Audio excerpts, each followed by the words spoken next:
Donc voici ce symbole des apôtres, texte très ancien bien sûr.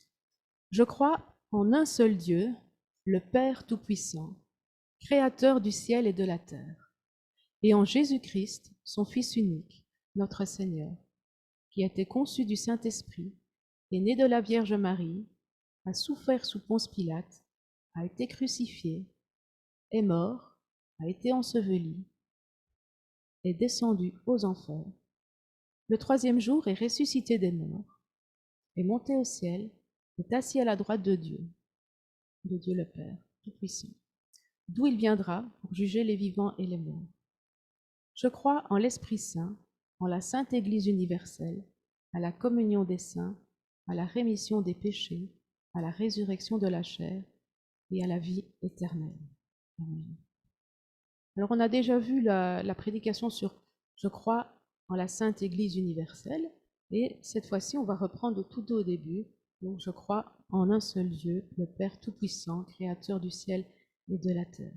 Et donc on va se baser évidemment sur le premier livre de la Bible, au tout début, qui nous parle de cette création. Au commencement, Dieu créa les cieux et la terre. La terre était sans forme et vide, et l'obscurité couvrait la surface de l'abîme. Le souffle de Dieu planait à la surface des eaux.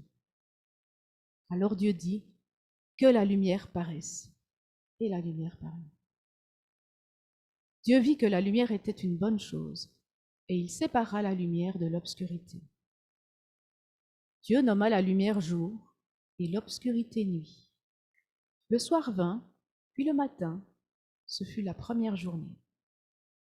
Dieu dit encore, qu'il y ait une voûte et qu'elle sépare les eaux en deux masses.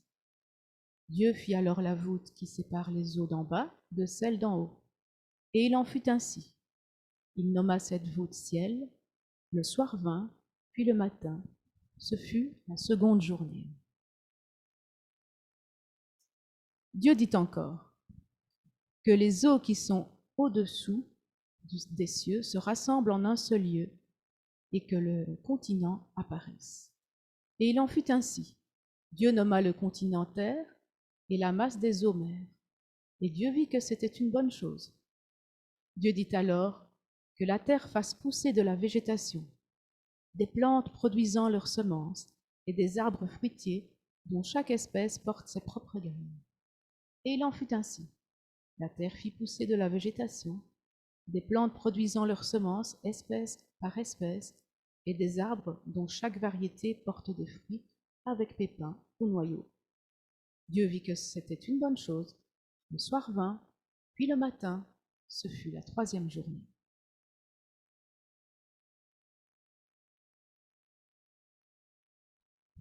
Attends, on va te donner le micro.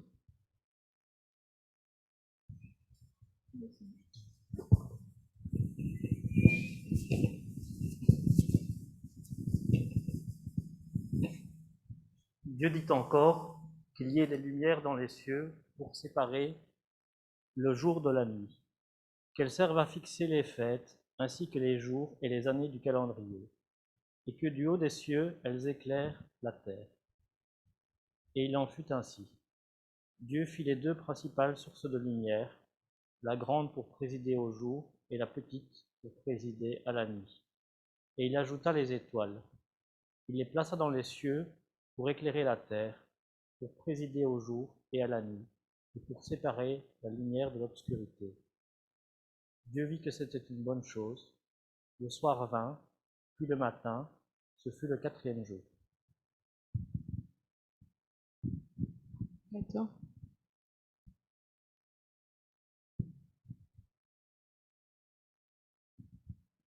Dieu dit encore que les eaux grouillent d'une foule d'êtres vivants et que les oiseaux s'envolent dans les cieux au-dessus de la terre.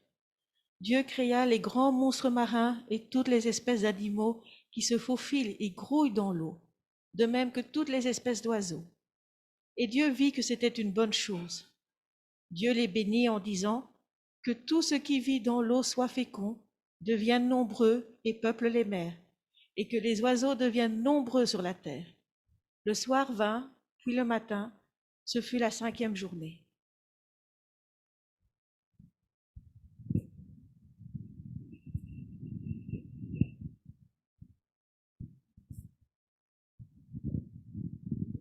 Dieu dit encore que la terre produise toutes les espèces de bêtes, animaux domestiques, petites bêtes et animaux sauvages de chaque espèce. Et il en fut ainsi. Dieu fit les diverses espèces d'animaux sauvages, d'animaux domestiques et de petites bêtes.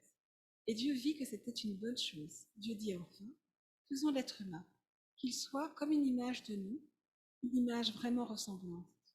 Qu'il soit maître des poissons dans la mer, des oiseaux dans les cieux et sur la terre, des gros animaux et des petites bêtes qui vont et viennent au ras du sol.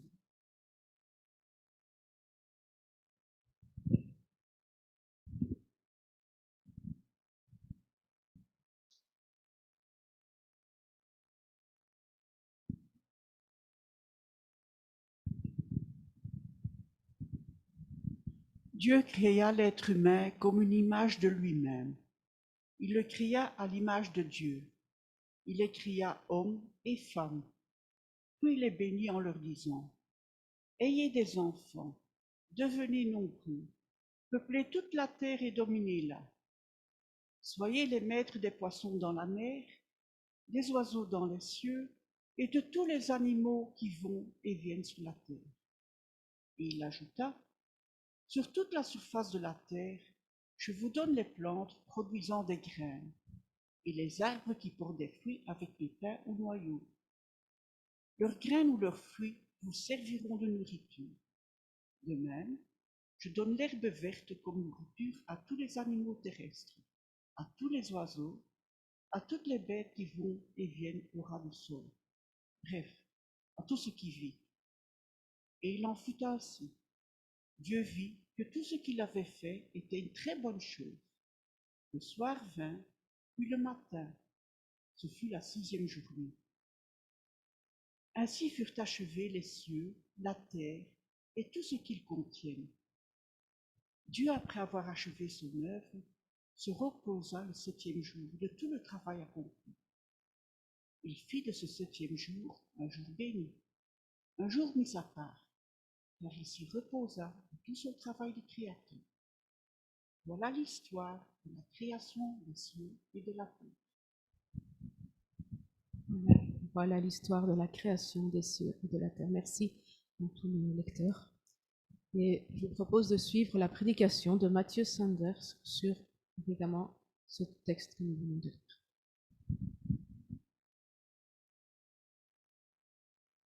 Je crois en Dieu, le Père Tout-Puissant, Créateur du ciel et de la terre.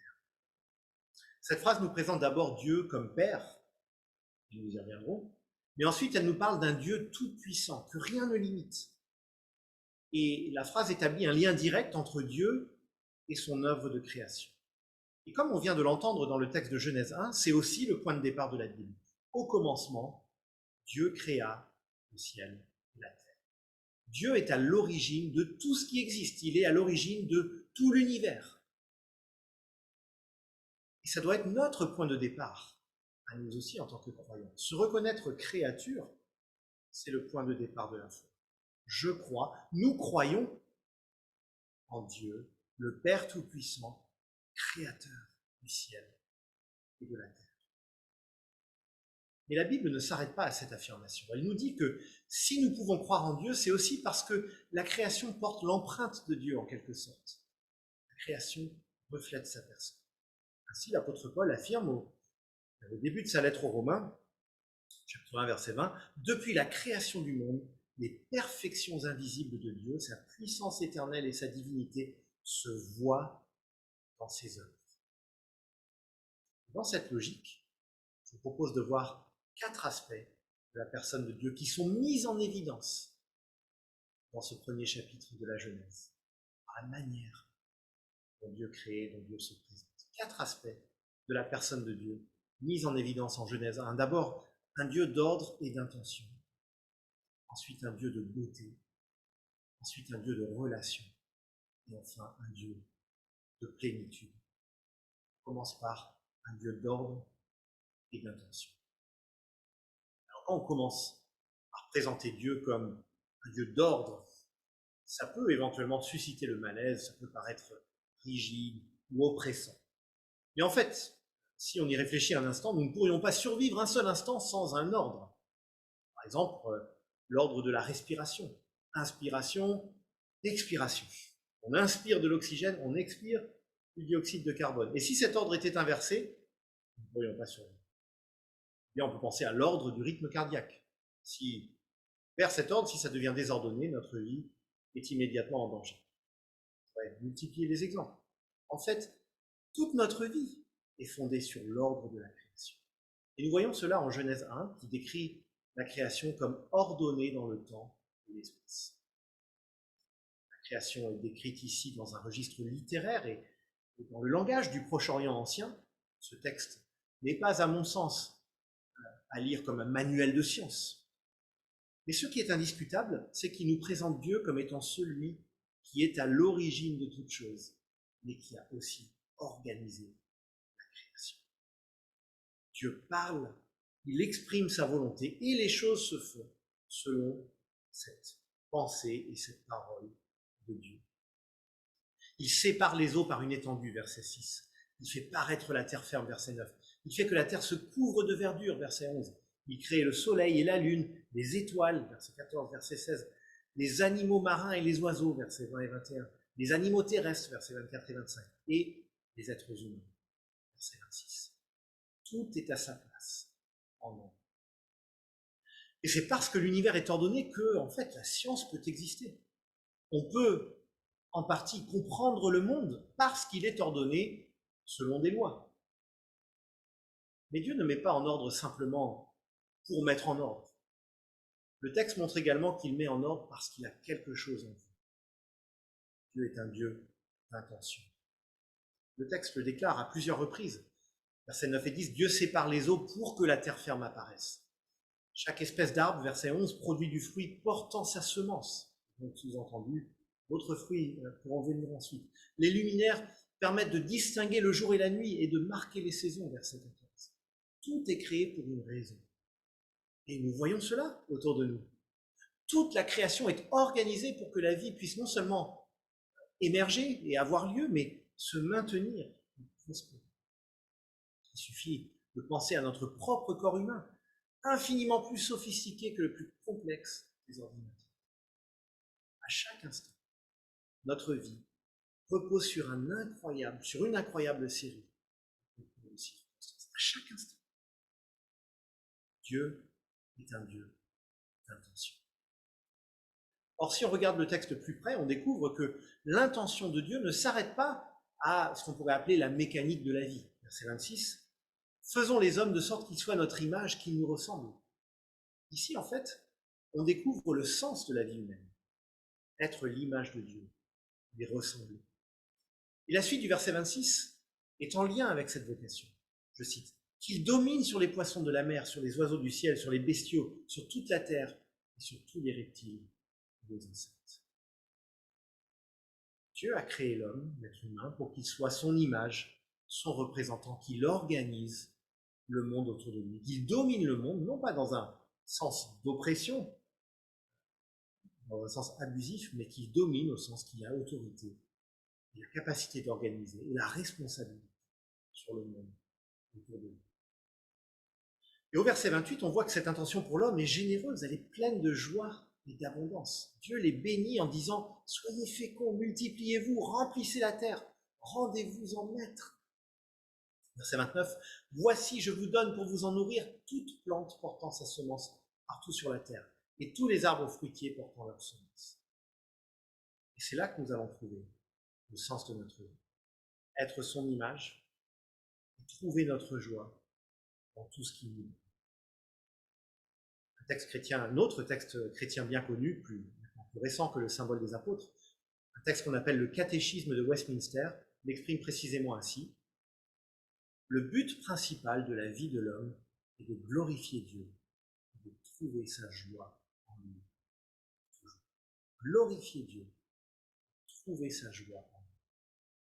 Qu'est-ce que ça veut dire? Glorifier Dieu, au fond, c'est apprendre à le connaître de mieux en mieux pour lui laisser de plus en plus le contrôle de notre vie. Car plus nous vivrons sous son autorité, plus son image, son reflet dans notre vie sera visible.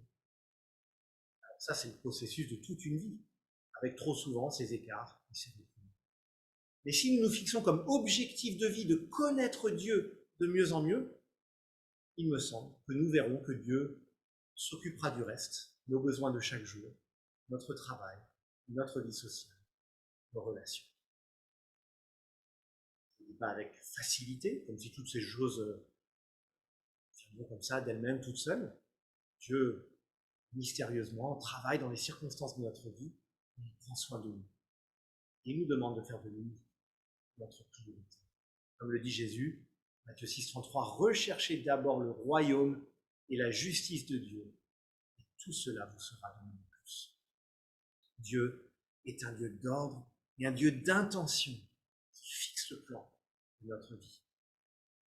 Et si j'ose parler ainsi, Dieu n'est pas seulement un Dieu ingénieur, entre guillemets, c'est aussi un Dieu artiste. Ça nous amène à notre deuxième temps de réflexion, un Dieu de beauté. Nous avons chanté tout à l'heure le chant « Bénis Dieu, ô mon âme » qui suit cette structure classique. Couplet « Le jour se lève, voici l'aurore », etc. Refrain « Bénis Dieu, ô mon âme, magnifie son saint nom », etc. Puis, deuxième couplet « Dieu bienveillant, lent à la colère ». Et retour au refrain « Bénis Dieu, ô mon âme », et ainsi de suite. Et bien, comme l'ont fait remarquer bon nombre de commentateurs, le premier chapitre de la Genèse se structure un peu comme un cantique. Il y a des couplets qui correspondent à la description de chacun des 6 jours, et il y a 2 refrains. D'abord, il y eut un soir, il y eut un matin, suivi de premier jour, deuxième jour, troisième jour, etc. Et l'autre refrain, c'est Dieu vit que c'était bon. On retrouve ce refrain au verset 4, 10, 12, 18, 21, 25, 31. Et on note qu'après la création des êtres humains, Dieu va plus loin dans cette frontière. C'était très bon. Et ce petit mot hébreu qu'on traduit par bon peut aussi très bien se traduire par beau. Dieu vit que c'était beau. Et au fond, il n'y a pas besoin de choisir entre les 2 traductions, parce que la beauté et la bonté se rejoignent aux yeux de Dieu. Lui qui est la source de tout bien, ce qui est bon aux yeux de Dieu est beau aux yeux de Dieu. Mais on voit par ce refrain que Dieu ne crée pas mécaniquement. Il s'investit personnellement, il met de la beauté dans tout ce qu'il fait. Et on retrouve cette idée ailleurs dans la Bible, par exemple dans ce psaume bien connu, le psaume 19, au verset 2. Tous les cieux proclament combien Dieu est glorieux. L'étendue céleste publie l'œuvre de ses mains. Et si Dieu est le créateur à l'origine de toute chose, la bonté, comme la beauté, ne peuvent venir que de lui, de sa personne. De même qu'un artiste exprime ses sentiments intérieurs par son œuvre, Dieu exprime ce qui vient de son être par son œuvre. Il y a la splendeur, aussi de l'infini détail, de l'immensité de l'océan à la beauté presque invisible d'un flocon de neige. Tout cela vient de lui. Et on comprend pourquoi l'être humain, créé à son image, est si sensible à ce qui est beau. Pourquoi est-ce important de souligner que Dieu est un Dieu de beauté? D'une part, ça souligne l'importance et la légitimité de l'art, qui est une manière d'être image de Dieu. Et plus encore, il faut souligner que le mal qui va faire son entrée dans le monde au chapitre 3 est un destructeur du beau, du bon et du vrai. Le mal enlaidit. Et d'ailleurs, il suffit de regarder le contraste entre la description de la création en Genèse 1 et 2 et le récit qui suit à partir de Genèse 3, 4, etc. Là où il y avait l'harmonie, la joie, l'abondance, la vie, se sont glissés la suspicion, la honte, la frustration, la violence. Pour autant, nous n'avons pas, en tant qu'être humain, oublié complètement la beauté de nos origines, la beauté de notre vocation humaine. Cela se voit dans l'aspiration humaine à faire les choses belles et bonnes. Et si Dieu a envoyé Jésus dans le monde, c'est ultimement pour restaurer sa création entière. Et à chaque fois que nous aspirons à ce qui est beau, notre cœur crie en quelque sorte son désir de retrouver Dieu. Et précisément, Dieu nous invite à le retrouver. Ça nous amène au Troisième aspect que nous verrons, un Dieu de relation. Je ne sais pas si ça vous arrive de parler tout seul, alors j'avoue, ça m'arrive de temps en temps. Mais il faut souligner que même quand on parle seul, on présuppose toujours, d'une façon indirecte, la relation avec d'autres personnes. On ne parle jamais totalement dans le vide, même à l'échelle humaine. On parle parce que d'une manière ou d'une autre, on exprime, on dit à voix haute ce qu'on pense dans le cadre de relations. Qui dit parole, dit communication. Qui dit communication, dit relation.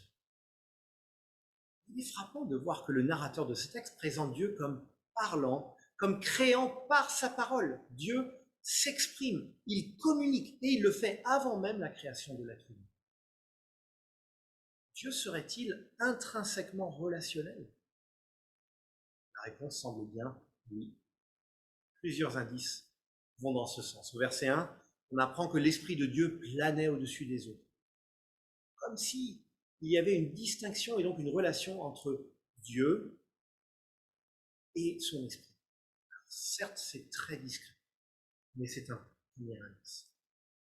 Au verset 26, on a ce curieux pluriel. Faisons les hommes de sorte qu'ils soient notre image.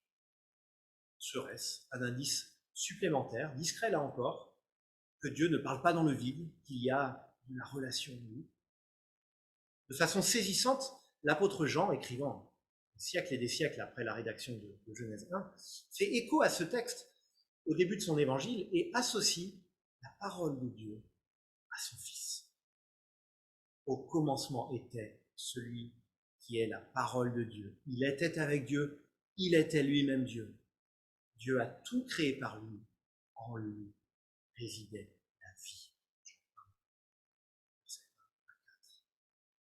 Cette parole qui donne la vie et par qui Dieu crée le monde, Jean l'identifie au Fils de Dieu. Et l'auteur de la lettre aux Hébreux dit la même chose dans un texte que nous avons étudié il y a peu. Ce Fils est le rayonnement de la gloire de Dieu et l'expression parfaite de son être. L'expression, notre terme, la parole parfaite de son être. Le Père qui ordonne la création. Dieu, le Père, son créateur. Ciel et de la terre. Le Père ordonne la création. Le Fils, en quelque sorte, exprime la vie que Dieu crée. L'Esprit vient remplir la création de cette vie. Difficile d'aller beaucoup plus loin dans cette réflexion qui, évidemment, touche à l'ineffable, à ce qui nous échappe. Mais nous voyons là un Dieu relationnel en lui-même. Et d'autres textes bibliques approfondiront ce mystère lui-même. Mais Dieu ne garde pas cette relation juste en lui-même. Il pourrait le faire, il aurait pu le faire, mais il ne le fait pas. Il va interagir avec sa création. Il s'adresse d'ailleurs, on l'oublie parfois, aux animaux d'abord, verset 22, « Soyez féconds, multipliez-vous, remplissez les eaux des mers. » Et puis il s'adresse aux êtres humains, verset 28, « Soyez féconds, multipliez-vous, remplissez la terre, rendez-vous en maître. » Devenez le maître. Et quand Dieu, juste avant fait les êtres humains pour être son image, il leur donne implicitement la responsabilité de prendre soin de la création sous son autorité. Il veut être en relation avec nous. Enfin, la nature relationnelle de Dieu se voit dans le fait qu'il nous a créés à son image pour être en relation les uns avec les autres. Et on constate que Dieu s'adresse collectivement à l'humanité. Soyez féconds, multipliez-vous, remplissez la terre, rendez-vous en maître. La relation du cœur du plan de Dieu pour l'humanité. D'ailleurs, la création de l'être humain, homme et femme, en est un indice supplémentaire. Et quand Dieu a envoyé Jésus pour restaurer la création, on va revenir dans un instant, il a commencé à rassembler une nouvelle humanité, l'Église, un peuple d'hommes et de femmes appelés à être profondément solidaires, unis sous l'autorité de Dieu. Nous avons vu tout à l'heure que le sens de notre vie est de mieux connaître Dieu pour mieux le refléter et trouver notre joie en lui. Eh bien, cela ne se passe pas chacun de son côté. C'est qu'ensemble, les uns avec les autres, que nous allons pouvoir grandir dans notre relation avec Dieu et trouver notre joie en lui. Si vous vous sentez déconnecté de la communauté, peut-être que c'est le cas, particulièrement en cette période de pandémie, pourquoi ne pas commencer par la petite échelle de notre Église? Pourquoi ne pas commencer par participer à la réunion de prière le jeudi soir sur Zoom? 1 heure, 20h, 21h. Une heure qui fait du bien. Les participants pourront en témoigner, je crois. Pas d'obligation de prendre la parole, mais prenons ce temps les uns avec les autres. Autre possibilité, pourquoi ne pas noter les noms de 2 ou 3 frères et sœurs de l'Église et vous engager devant Dieu à prier plusieurs fois pour eux cette semaine? Pas d'obligation de leur dire. Mais la prière nous lie les uns aux autres et nous fait grandir dans notre amour les uns pour les autres. Un Dieu de relation.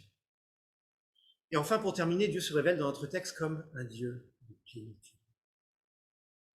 Le chapitre 2, verset 2 nous apprend qu'ayant achevé sa création, Dieu se reposa au 7e jour. Comment faut-il comprendre ce repos divin? Dieu serait-il fatigué? Certainement pas, car ce texte nous présente un Dieu tout-puissant, à qui rien ne manque. Aucune force, aucune énergie ne lui manque, jamais. Il faut comprendre ici le repos plutôt comme le point final du monde, la joie d'un achèvement. Si je dis à mes 2 collègues, Paul et Paul, vendredi 15h, ils savent tout de suite de quoi je parle. C'est généralement le vendredi en début d'après-midi que nous enregistrons la prédication. Et en général, à 15h au plus tard, tout est bouclé. Et c'est toujours un bon moment, non seulement parce que l'enregistrement est prêt, mais parce que le message lui-même, du coup, est prêt pour le dimanche. C'est fait. Nous faisons aussi d'autres choses entre le vendredi après-midi et le dimanche, mais il y a cette satisfaction de l'œuvre accomplie. C'est un peu cela, il me semble, que le texte exprime ici. Dieu a créé l'univers. Il va continuer à présider sur la vie de l'univers. C'est ce qu'on appelle la providence de Dieu. Mais la création est achevée. Et le verset 3 nous dit que Dieu bénit le 7e jour. Pourquoi est-ce important de souligner cela? La suite de la Genèse nous présentera l'irruption tragique du mal dans le monde. L'homme et la femme ont voulu remplacer l'autorité de Dieu par la leur. Et cela a fait basculer toute la création dans le mal et la souffrance. Mais il me semble que nous avons dès ici, au début du chapitre 2, une indication que Dieu n'acceptera pas cet état de fait. La création, c'est l'œuvre magistrale de Dieu. Dieu l'a achevée et il a dit, c'est très bon. Or, nous croyons en un Dieu tout-puissant. Et il a béni le 7e jour. Il a dit, c'est fait.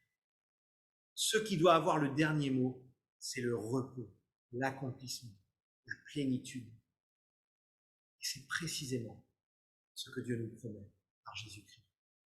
Écoutons l'épître aux Hébreux. Je lis au chapitre 4. Quant à nous qui avons cru, nous entrons dans le repos dans la mesure où Dieu a dit « J'ai juré dans ma colère, ils n'entreront pas dans mon repos ». Pourtant, son travail était terminé depuis la création du monde. En effet, il a parlé quelque part ainsi au sujet du 7e jour, et Dieu se reposa de toute son activité le 7e jour.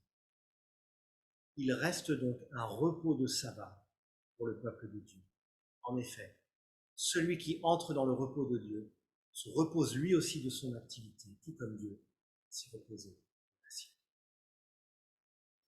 Tant à dire sur ce texte. Nous voyons ici que le projet de Dieu pour sa création, pour nous, c'est le repos. Pas un repos inactif, mais un repos de parfaite satisfaction, de plénitude. Et tout le reste de la Bible nous dit comment Dieu prépare ce nouveau repos. Dès Genèse chapitre 3, nous aurons un premier indice que Dieu agira pour délivrer l'humanité de la malédiction qu'elle a amenée sur nous. Chapitre 12, Dieu va promettre à Abraham une bénédiction pour toute la terre. Plus loin, l'Ancien Testament annonce que Dieu anéantira le mal et la mort et essuiera les larmes de tous les visages. À la mort de Jésus sur la croix, Dieu condamne notre péché en lui, à notre place. Et la résurrection de Jésus est la garantie que cette condamnation est passée. Dieu est réconcilié avec nous et il ouvre grand la porte de la vie. Pourquoi? aspirons-nous tant à un monde restauré, à une vie d'abondance et de joie. Parce que nous n'avons pas été créés pour la mort, mais pour la vie. Nous n'avons pas été créés pour le manque, mais pour la plénitude. Nous croyons en Dieu le Père, créateur du ciel et de la terre. Un Dieu d'ordre et d'intention, un Dieu de beauté, un Dieu de relation, un Dieu de plénitude, un Dieu qui accomplira ses bons projets pour nous en Jésus.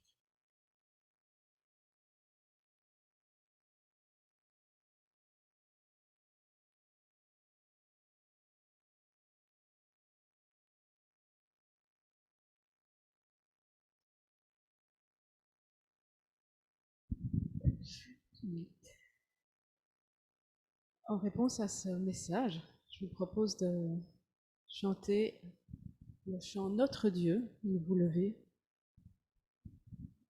comme une réponse à ce que nous avons entendu.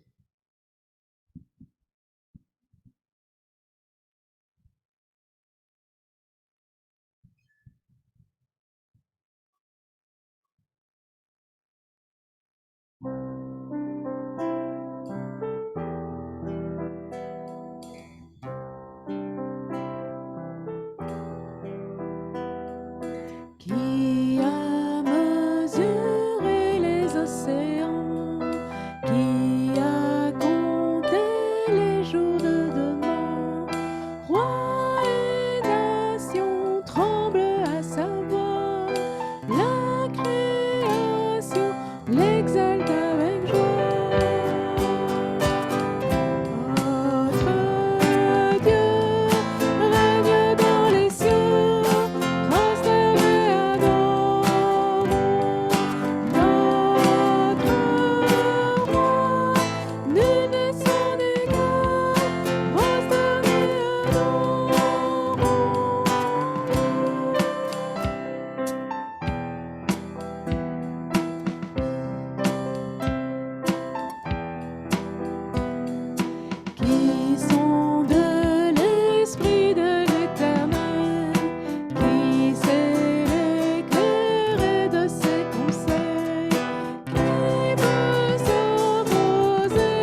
qui s'est laissé clouer sur la croix, de nos péchés portant tout le poids.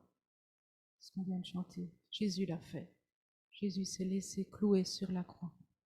Il a porté nos péchés, tout le poids. Je reprends les paroles de Mathieu Sanders dans sa prédication.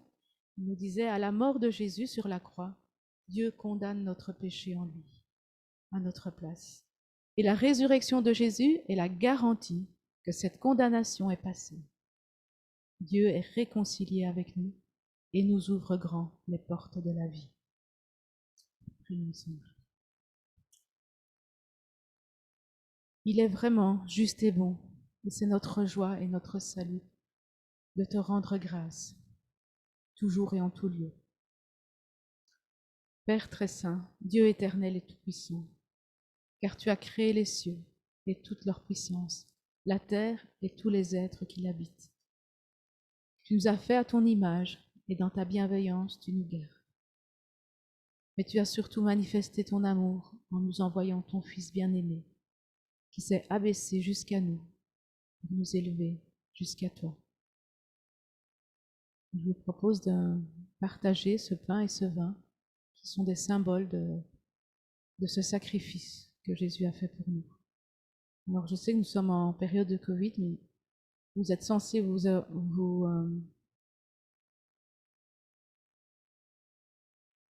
Alors, normalement, je termine ma phrase, merci. Vous avez normalement lavé vos mains avant de venir, désinfecté vos mains. Et donc aujourd'hui, il y aura Francis et Monique qui passeront les plateaux pour vous éviter de toucher. Mais légalement, avec les recommandations, on peut se passer des plateaux.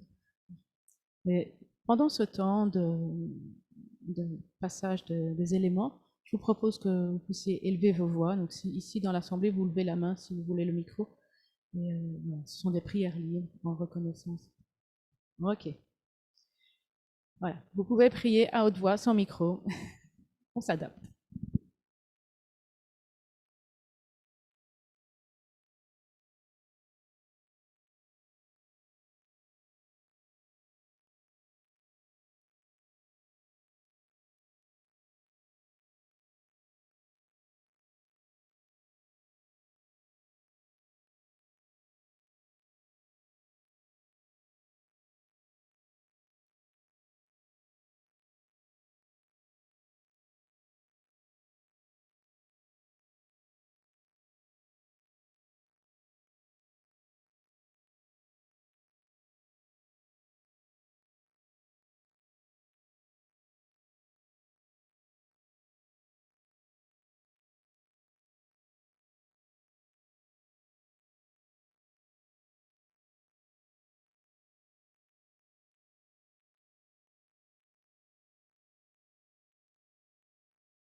Seigneur Dieu, par ta parole et par cette communion, tu nous as renouvelés dans l'action de grâce, la repentance et la prière.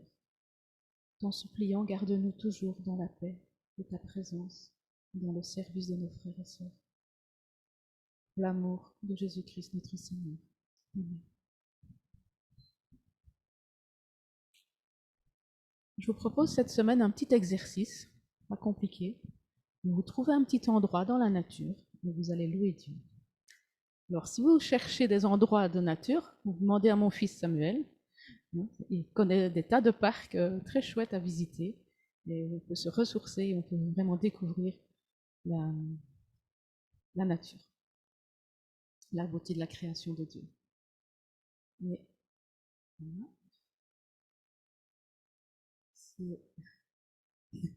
On va passer au chant suivant, quand Gaëtan sera revenu pour nous permettre d'avancer le PowerPoint. Je vous propose de vous lever pour que la grâce de Dieu soit sur toi, un peu comme un signe de bénédiction. Et ensuite, je vous lirai un dernier texte avant de partir.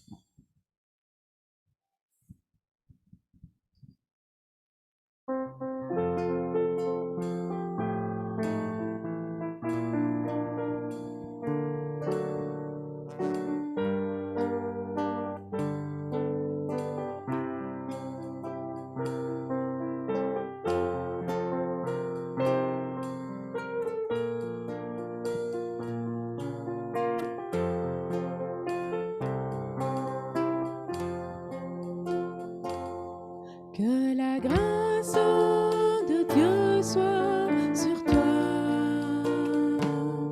pour t'aider à marcher dans ses voies. Reçois tout son pardon et sa bénédiction. Va en paix dans la joie, dans l'amour.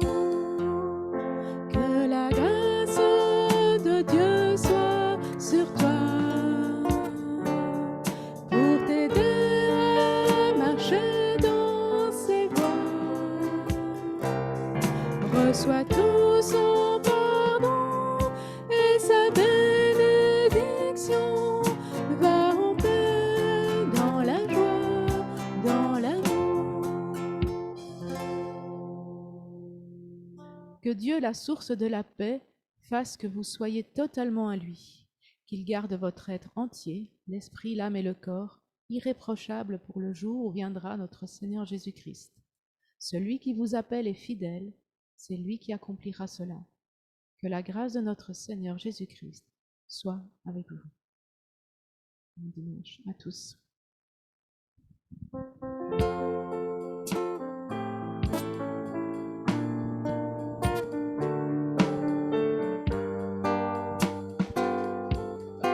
Attends, Francis, je vais répéter. Francis est en train de faire une annonce peut-être importante quand même. Si vous voulez venir au culte, désirez venir en présentiel, il faut absolument vous inscrire chez Muriel. Je pense qu'il y a plusieurs personnes aujourd'hui, on a fait des exceptions, mais il faut s'inscrire chez Muriel pour venir en présentiel. C'est une obligation légale. D'accord ? Merci à chacun.